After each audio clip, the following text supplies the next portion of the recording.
So you're a jewellery maker who is skilled with your hands and you love creating beautiful pieces. But what if I told you you already have some of the skills you need to make beautiful clothing too? What if you could apply those same satisfying processes you use to craft jewellery to make your own clothing? Today I'm going to show you some surprisingly straightforward sewing techniques that will allow you to transfer those skills to making the first item of your handmade wardrobe. Hello, welcome to The Stylish Maker. My name's Carol. In this episode, I'm going to show you just how achievable it is to make your own t-shirts. Even if you've never sewn a garment before, the techniques I'll walk you through are surprisingly straightforward. Sewing a simple t-shirt is a great way to dip your toes into making your own wardrobe. It's quick and practical and incredibly satisfying, just like finishing a handmade piece of jewellery. Once you've made one, you won't want to stop. You'll be pumping them out like crazy. Oh, and by the way, in the next episode, I'm going to show you how to individualize your t-shirts, adding some graphics. It's going to be amazing, so why don't you come along for the ride? First, let's talk about the materials and tools you'll need. You will need a pattern. I drafted my pattern off a really old t-shirt that fitted me really well. I'm not going to show you how to do that today, so here's a pattern recommendation to get you started. This is the Gem Knit t-shirt by Stylark. I've used Stylark patterns a lot. They are always true to size, but they don't have good instructions. But you don't need those because I'm going to show you exactly how to make it. Of course, you're going to need some fabric. You'll want a knit fabric. I like to use a cotton knit for making t-shirts because it breathes, but you can use any fabric. I've left a link in the description box to some fabric suggestions over on moodfabrics.com, but you can buy this fabric anywhere. Purchase the quantity suggested on the pattern. My short sleeve t-shirt takes about a metre or a yard of fabric. While you can do a self trim, meaning that the neckband of the t-shirt will be made from the same fabric as the shirt, you might also like to try a contrasting trim, which is what I did with my t-shirt. I used a white rib to make the neckband. You only need about 10 centimetres of this rib if you wish to do this. You'll also need about 20 centimetres of ribbon to reinforce the shoulder seams. Make sure you pre-wash and dry all your fabric so that it is pre-shrunk. You don't want your lovely shirt shrinking after you wear it. You will also need some matching thread. Buy thread that matches the main part of the shirt, not the trim. Obviously, you're going to need a sewing machine. I used my overlocker or serger to sew most of the seams on my t-shirt. If you don't have one, that's okay. You can use a zigzag stitch on your sewing machine. The zigzag allows your seam to stretch. If you use a straight stitch, the seams will pop. You'll also need pins, scissors, etc., the normal stuff. Make sure to use a stretch sewing machine needle. You will also need a stretch twin needle, but I'll talk to you more about that when we get to the hems. The first step is to cut out your pattern. To get the most out of your fabric, I like to fold each side in, just as much as I need to fit my pieces on.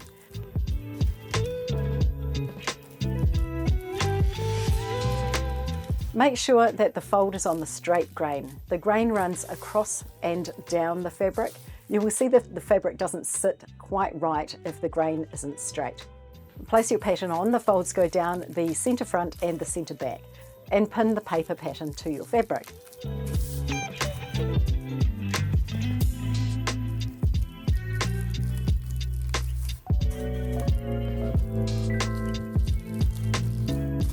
And cut out the fabric. Just a word of caution here, some patterns have seam allowances included and some don't. Make sure you check your pattern. If you don't add seam allowance when you are meant to, your shirt will be too small. Luckily, I made my pattern with seam allowances. The Stylark pattern I linked below also has seam allowances included. Once your back and front are cut out, you can refold your fabric in half this time and cut out your sleeves. Transfer all the markings from the pattern onto the fabric. For the neckband, cut out a 5 centimetre wide strip. To determine the length of the neckband, measure the total neckline length on the pattern, which is 54 centimetres in my example. Calculate 3/4 of that length by dividing the 54 centimetres by 4, which is 13.5 centimetres, and multiplying that by 3. Which is 40.5 centimetres. Add 1 centimetre for the seam allowance, resulting in a final neckband length of 41.5 centimetres for my t-shirt. This method creates a neckband that is 3/4 of the length of your neckline. You can see I've actually written this on my pattern, so I never have to work it out ever again. Now it's time to start sewing. First, we are going to sew our shoulder seams, and we need to reinforce these so that they don't stretch out. We do that by adding a small amount of ribbon to the seam allowance. Put the right sides of your shoulder seams together and pin the ribbon to the seam allowance. Then just stitch. As I said, I'm using my overlocker, but if you don't have one, just use a zigzag stitch. Do that on both your shoulder seams. Now match the shoulder seams and fold your shirt in half to mark the center front and the center back of the neckline. Put a pin at the center front and center back. Fold the neckline in half again by bringing your 2 pins together and mark those 2 points. The back neck is smaller than the front neck, so these pins won't be on your shoulder seams. With right sides together, sew the 2 short ends of your neckband together. Remember, if you are not using an overlocker, to use a zigzag stitch. Fold the neckband in half lengthwise. Divide your neckband into quarters and place a pin at each quarter point. Match the pins on your shirt to the pins on your neckband, making sure that the seam is in the center back.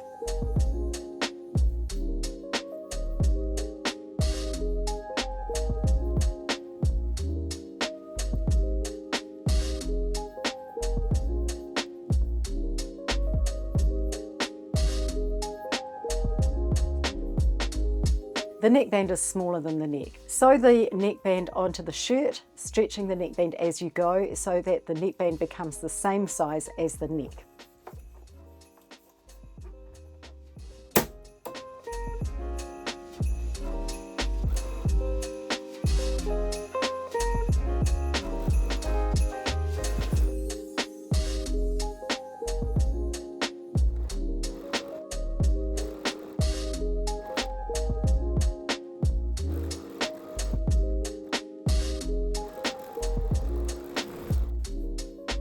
Right, that's the hardest part done.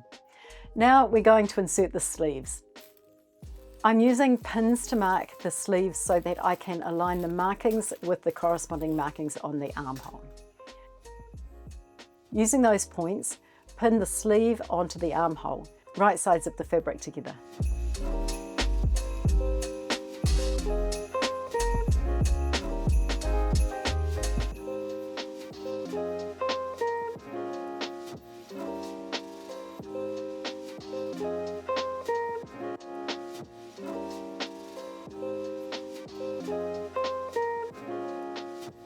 Now stitch around the top of the sleeve.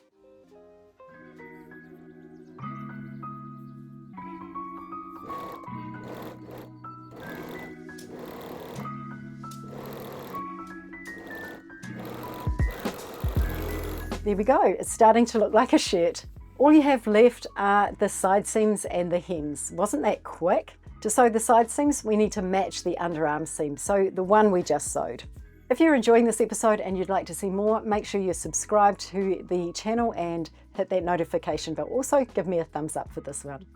Turn the shirt inside out and match those up. I like to put a pin across the seam intersection where I will sew. That way you can check it's going to match up before you sew it. If you can't get your seams to match nicely, it can be helpful to push one of the seam allowances the other way, so kind of butting it up like this. Then just sew your pieces together from top to bottom.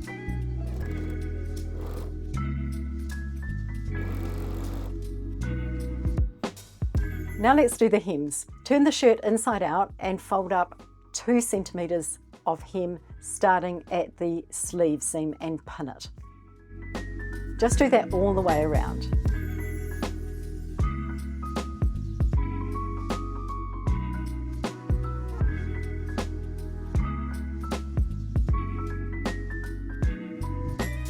And repeat this for the other sleeve and for the hem. Put the twin needle into your sewing machine and thread it as per your manufacturer's instructions for a twin needle. On my machine, I need to tighten the lower tension, so I thread it through this hole. Your machine might be different. Line the folded edge of your shirt up with the 1.5 centimeter mark on your sewing machine. This is about 5/8 of an inch. As you stitch, just keep that folded edge even with the mark on your sewing machine and your stitching will be straight. If you don't have a mark on your sewing machine, you can always pop a piece of tape on it to line the fabric up with.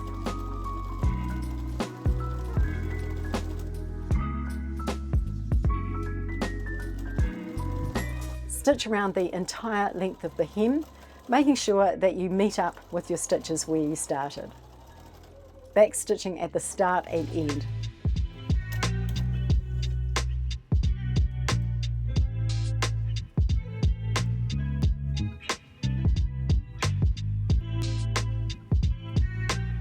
And just repeat this for the sleeves. I like to take my machine table off so that I can get better access to my sleeves.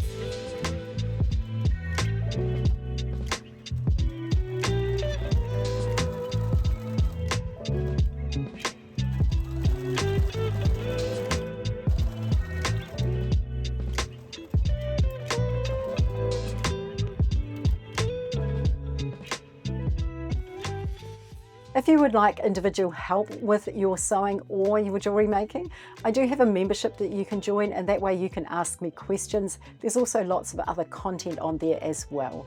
So I'll leave you that linked in the description box below. Here's what the hems look like. The reason we use a twin needle is so that this hem will stretch. If you were just to zigzag it, it would be kind of bumpy and it wouldn't look nice. We're almost there. There's just one finishing touch that will make your shirt look even better. We're going to use our twin needle to top stitch around our neckline. This will make the seam allowance sit nicely, and it also keeps everything looking professional. Start at the center back. I line up the inside of my foot with the edge of the neckband. Then just stitch all the way around. Remember to back stitch at the beginning and end. And here's what it looks like. Doesn't it look much better?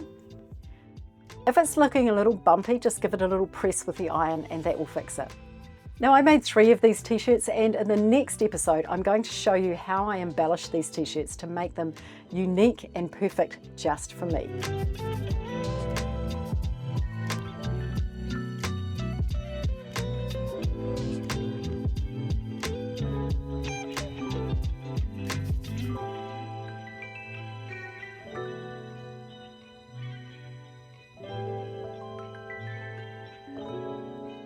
So make sure you're subscribed so that you won't miss that one, or even better, sign up for my newsletter and I'll email you when I release a new episode. That way you won't miss anything. Thank you so much for watching today. Have a wonderful day. I'll see you again soon.